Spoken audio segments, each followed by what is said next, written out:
मध्य प्रदेश विधानसभा चुनाव से जुड़ी हुई खबर जी न्यूज सबसे पहले आपसे ब्रेक की थी, क्योंकि यहाँ पे जो जानकारी मिल रही है, मुरैना जिले की जो दिमनी सीट है वहां पर गोली चल गई है। देखिए, हिंसा की खबर जी न्यूज ने आपको दिखाई थी, उस पर लगातार अपडेट्स आ रहे हैं। ये मिरघान गांव पड़ता है दिमनी सीट का, मुरैना जिले की। वहां पर गोली चल गई है। किस तरीके से तनावपूर्ण हालात हैं वो भी जी न्यूज आपको दिखा रहा है, बता रहा है अपडेट्स के साथ लगातार। देखिए, आज मतदान का दिन है। मध्य प्रदेश के 230 विधानसभा सीटों को लेकर आज वोटिंग हो रही है और इस बीच इस तरह की घटना होना, मध्य प्रदेश विधानसभा चुनाव से जुड़ी हुई जानकारी, मुरैना जिले का जिक्र हम कर रहे हैं। देखिए, दिमनी सीट के मिरघान गांव में गोली चलने की खबर। मतदान केंद्र के बाहर देखिए विवाद इतना बढ़ा दो पक्षों के बीच कि गोली चल गई। सुरक्षा बलों ने यहां पर हुड़दंगियों को भगाया है, ये भी अपडेट यहां पर मिली। पथराव की भी जानकारी यहां पर आ रही थी। दो पक्षों में तनाव बढ़ा। हालांकि मध्य प्रदेश में शांतिपूर्ण चुनाव यहां पर होते हैं हमेशा, जो जिस तरह का यहां पर बैकग्राउंड रहा है मध्य प्रदेश में चुनाव को लेकर, लेकिन जो इस वक्त जो तस्वीरें निकलकर सामने आ रही है, बड़ी ही हैरान करने वाली ये खबर। जिस तरह से दो पक्षों में तनाव बढ़ा, फायरिंग हुई। मुरैना के दिमनी की जानकारी हम आपको दे रहे हैं। पुलिस ने मोर्चा संभाल लिया है और हुड़दंगियों को खदेड़ दिया है। सिंगल फेज में मध्य प्रदेश में इसीलिए पोलिंग होती, क्योंकि यहाँ पर जो पैटर्न रहा है पोलिंग का, जो वोटिंग पैटर्न रहा है, बड़ा शांतिपूर्वक तरीके से हमेशा सिमटता आया। लेकिन इस बार ये तस्वीर हैरान करती निश्चित तौर पर। दो पक्षों में तनाव होता है, फायरिंग होती है और इस बीच पुलिस जो इंटरवीन करती है, मोर्चा संभालती है और दंगे को खदेड़ती है। वो भी तस्वीरें जी न्यूज ने आपको दिखाई। दो पक्षों में तनाव के बाद जो ग्राउंड पर हालात वहां पर, हालांकि आज पोलिंग डे है, भारी संख्या में जो वोटर्स हैं मतदान केंद्र पहुंचे, लिहाजा भारी सुरक्षा बलों की जगह जगह तैनाती है। जो मतदान केंद्र है एक संवेदनशील बूथ है, यहाँ पर बीएसएफ भी तैनात है। आज सुबह यहाँ पर सूचना मिली थी कि दो पक्षों के बीच में विवाद हो गया है और इसमें पत्थरबाजी हो रही है। तत्काल पुलिस वहाँ पहुँची और बलवाइयों को वहाँ से खदेड़ा गया। इसमें एक व्यक्ति के सिर पर चोट आई, जिसको इलाज के लिए दिल्ली भेजा गया है और हाल फिलहाल शांतिपूर्वक मतदान चल रहा है। घायल हुआ है, एक व्यक्ति घायल हुआ था, तो इसको इलाज के लिए दिल्ली भेजा गया। कह रहे हैं कि गोलीबारी की सूचना मिली है, मतलब जो कुछ गाँव वालों को कहना था, लेकिन उसकी पुष्टि नहीं हुई है।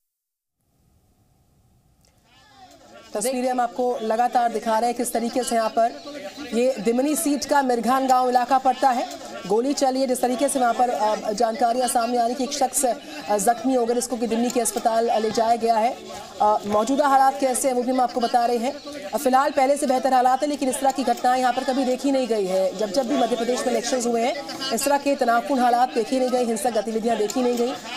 लेकिन इस बीच मुरैना जिला का दिमनी गाँव, दिमनी सीट का मिरघान गाँव, वहाँ की तस्वीरें हम आपको बता रहे हैं। दो पक्षों में तनावपूर्ण हालात के बाद फायरिंग से बड़ी चुनौती यहाँ पर देखिए पुलिस के लिए, प्रशासन के लिए, क्योंकि तमाम व्यवस्थाएं यहाँ पर की जाती हैं मतदान से पहले, वोटिंग से पहले। और ऐसे में देखिए अब जो है सुरक्षा जाहिर तौर पर यहाँ पर बढ़ा दी गई है और पुलिस ने मोर्चा संभाल लिया है। जितने भी हुड़दंगी थे उन्हें खदेड़ दिया गया है, क्योंकि शांतिपूर्ण मतदान कराना एक बड़ी जो है जिम्मेदारी है यहाँ पर प्रशासन की। मुरैना जिले की हम बात करें, जहाँ के दिमनी के ये मिरघान गांव का मामला है।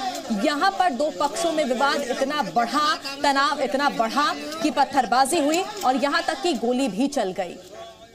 करतार सिंह हमारे साथ इस वक्त जुड़ चुके हैं। करतार, जिस तरीके से तस्वीरें सामने आ रही हैं, मौजूदा हालात कैसे ये भी बताएं। और मध्य प्रदेश में सिंगल फेज पोलिंग हुई है, शांतिपूर्वक तरीके से इतिहास है मध्य प्रदेश में पोलिंग का।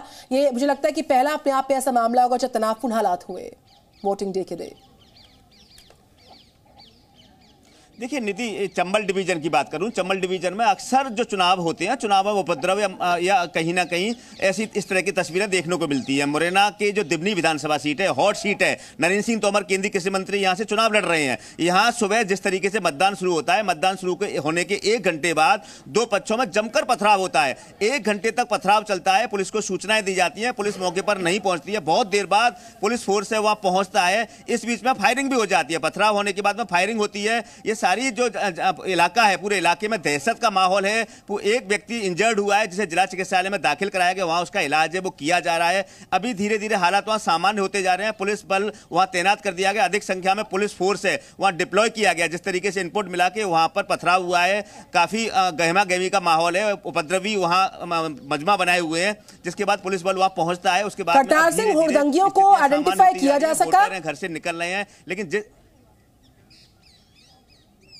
निश्चित तौर पर हुदरंगियों को आइडेंटिफाई करने की कोशिश है वो पुलिस की कर रही है, लेकिन अभी तक किसी भी बदमाश या हुदरंग को गिरफ्तारी नहीं की जा सकी है। वो अभी भी वहां से भगने में फरार हो गए हैं। पुलिस लगातार उनको आइडेंटिफाई करने की कोशिश कर रही है और उन्हें चिन्हित करने के बाद उन पर कार्रवाई की जाएगी। अज्ञात हमलावरों के खिलाफ FIR दर्ज वो की जा रही है। अभी FIR दर्ज भी नहीं हुई है, लेकिन जिस तरीके से एक व्यक्ति इंजर्ड हुआ है उससे पूछताछ की जाएगी। कौन लोग थे, किन्ने फायरिंग की, किन्ने पथराव किया, उन सबके आइडेंटिफाई करने का काम है पुलिस वहां लगातार कर रही है। जी बिल्कुल करतार सिंह, और साथ ही अगर पूरे इलाके की बात करें, आसपास के मतदान केंद्रों की बात करें, क्या वहां पर भी नजर रखी जा रही है, क्या सुरक्षा बढ़ाई गई है?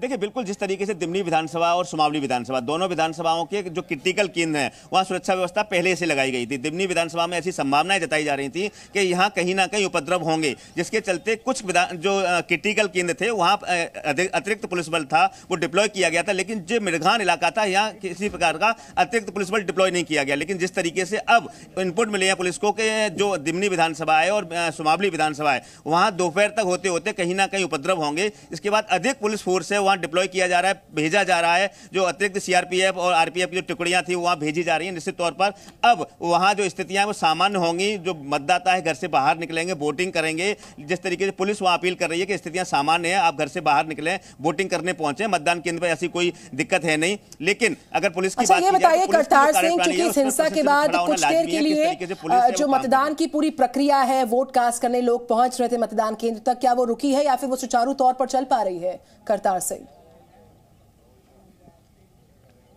देखिए जिस समय पथराव हो रहा था उस समय मतदान की प्रक्रिया और रुक गई थी। लोग जो वोटर थे वो दहशत में आ गए थे, घरों में वापस चले गए थे। लेकिन धीरे धीरे वहां पुलिस पहुंची तो अब वहां मतदान की प्रक्रिया सुचारू रूप से चालू हो गई है। वहां लोग लाइन में लग रहे हैं। धीरे धीरे मतदान का जो प्रतिशत बढ़ेगा। अब वहां उस इलाके में चूंकि माहौल खराब हुआ, लेकिन पुलिस वहां मुनादी पटवा रही है कि अब शांति स्थिति है, अब यहाँ ऐसी तरह की स्थिति नहीं है, किसी प्रकार का उपद्रव की आशंका नहीं है, जिसके चलते लोगों को निकालने का काम है पुलिस और प्रशासन वहां कर रहा है। अब धीरे धीरे लोग मतदाता है जो घर से बाहर निकल रहा है और मतदान केंद्र तक पहुंच रहा है। वहां अगर पुलिस की संख्या की बात की जाए, बहुत बड़ी संख्या में पुलिस फोर्स है वो डिप्लॉय वहां कर दिया गया। पुलिस के आला अधिकारी मौके पर पहुंच गए। पुलिस ने मोर्चा संभाल लिया है और लोगों से भी अपील की जा रही है कि वो बिल्कुल अपने घरों से निकले, वोट करने जाएं। और ऐसे में जो तनाव का जो हालात यहां पर बने हुए थे, जो स्थिति बनी हुई थी, फिलहाल शांति बनी हुई है। बहुत बहुत शुक्रिया आपका तमाम जानकारी हम तक पहुंचाने के लिए।